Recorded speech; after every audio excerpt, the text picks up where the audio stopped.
Hey guys, it's me JM and welcome to my YouTube channel. And for today's video, nandito tayo ngayon sa Cebu City at nakastay tayo ngayon sa Bayfront Hotel, North Reclamation. Kaya gagawa na naman tayo ng panibagong hotel room tour. Kaya huwag na natin patagalin pa. Tara, samahan niyo ako.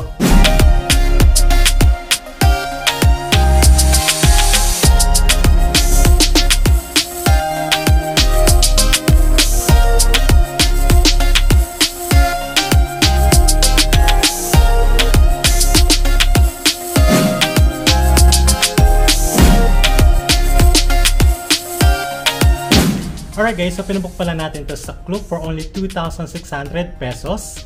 And meron pa siyang 5% discount kung gagamitin nyo yung aking Klook promo code na JM YouTube channel.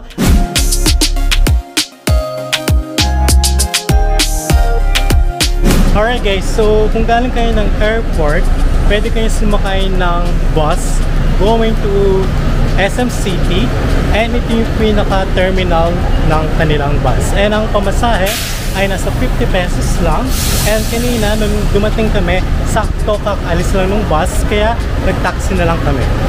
Alright guys, so ang kinaganda din dito sa location ng ating hotel na Bayfront Hotel North Reclamation. Actually, dalawang branch nila dito. Isang capital site, ito naman North Reclamation na walking distance lang sa SM City, Cebu.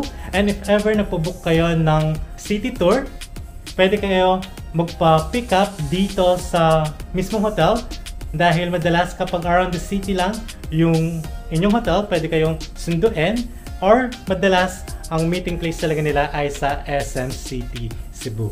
And by the way guys, yung ating hotel room rates ay meron na rin siyang kasamang buffet breakfast. And if ever mag-additional kayo, nasa 399 pesos lang. The next day.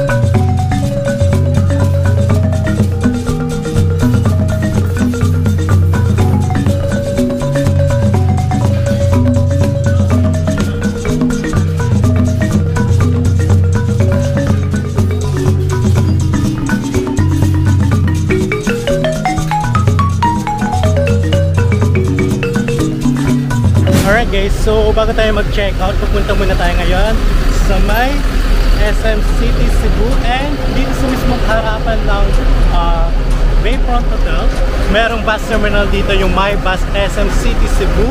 Actually, from Mactan Airport, merong bus going to SM City and dito sila mag-stop. So, mas okay na mag-bus na lang kayo if ever naka-check-in kayo dito sa may Bayfront Hotel dahil ang pamasahe lang ay nasa 50 pesos. So, mura lang.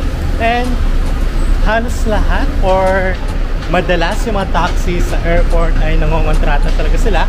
Kaya mas okay kung mag-grab car na lang kayo. And kahapon yung 6-seaters na binook namin or kinontrata kami, nasa 575 pesos mula airport to Bayfront. And kung chinek nyo sa Grab, nasa 475 pesos. So yung difference or yung dinagdag ay nasa 100 pesos. So okay lang, mura na rin yon. Nasa 100 lang naman, kaya hindi na kami nag-book ng Grab.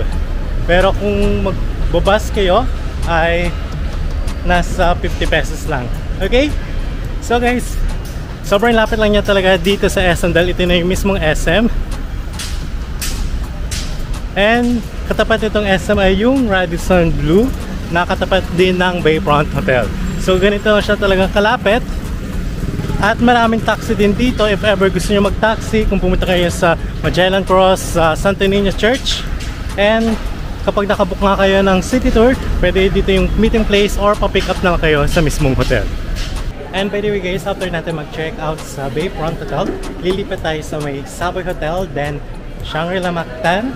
At tomorrow, pupunta rin tayo sa Belmont Hotel. At next day nun, ay pupunta naman tayo sa Sheraton. So, check nyo lang sa aking YouTube channel or YouTube playlist yung mga gagawin kong hotel room tour. Alright guys, so nakabili na tayo ng rush card natin na gagamitin natin mamaya.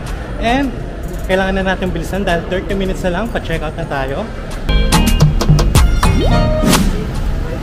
Alright guys, so kakalabas lang natin sa SM. At ito na yung mismong hotel natin. At dito naman yung terminal ng My Bus. And meron din papunta dyan ng airport. And galing airport, pwede rin kayo sumakay. At dito yung babaan nyo. Alright guys, so pa-check out na tayo. And naghihintay na lang tayo ng luggage assistance para kunin yung magamit natin. And then, i-deposit natin para makapunta pa tayo ng Magellan Cross and Santo Niño Church. At babalikan na lang natin yung ating mga gamit. At lilipat kami sa ibang hotel. Okay?